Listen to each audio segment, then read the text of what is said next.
Hi everyone, I'm Mike. And I'm Johnny from English Explosion. It's nice to see you again. Today, we are going to learn about secret number 5, which is study the correct material. One of the biggest mistakes we see many students make when they are studying English is that they are not using the correct material or method to speak English.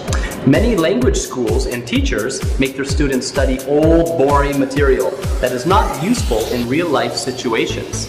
The students use old words that no one uses in real life anymore. They learn about situations that they will never be in real life.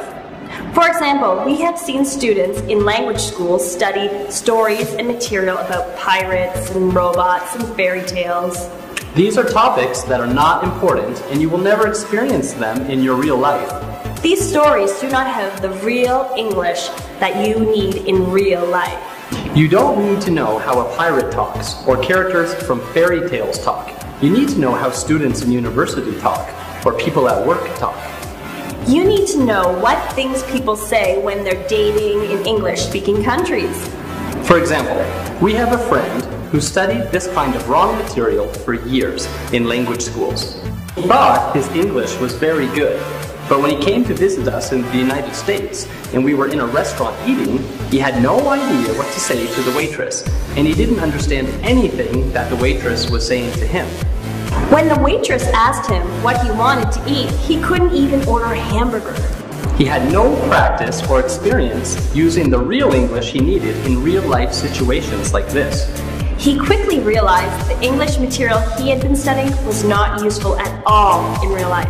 He asked us how he could learn to speak like native English speakers. We told him, like we tell everyone who wants to learn to speak English, you need to study point-of-view stories.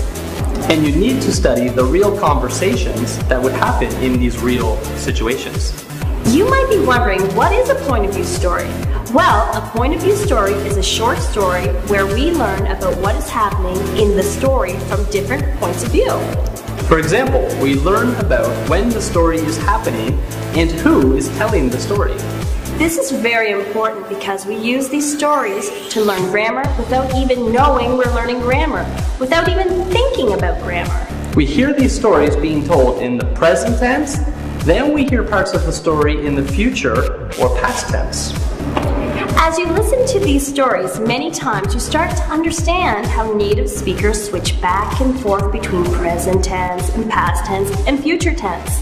And you will quickly learn to speak in different tenses without ever thinking about grammar or verb tenses or translating the sentences in your head.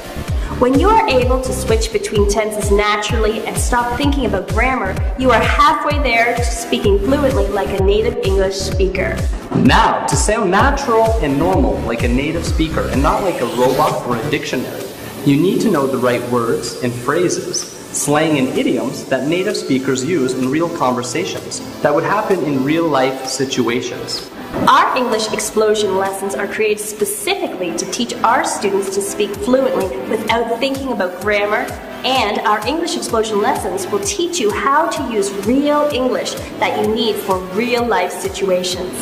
Alright everyone, thanks for watching. We have enjoyed making this video for you as always. Tomorrow we will teach you our next powerful secret that will help you learn to speak English fluently and confidently. Thanks again, and we will see you soon. Goodbye. Bye.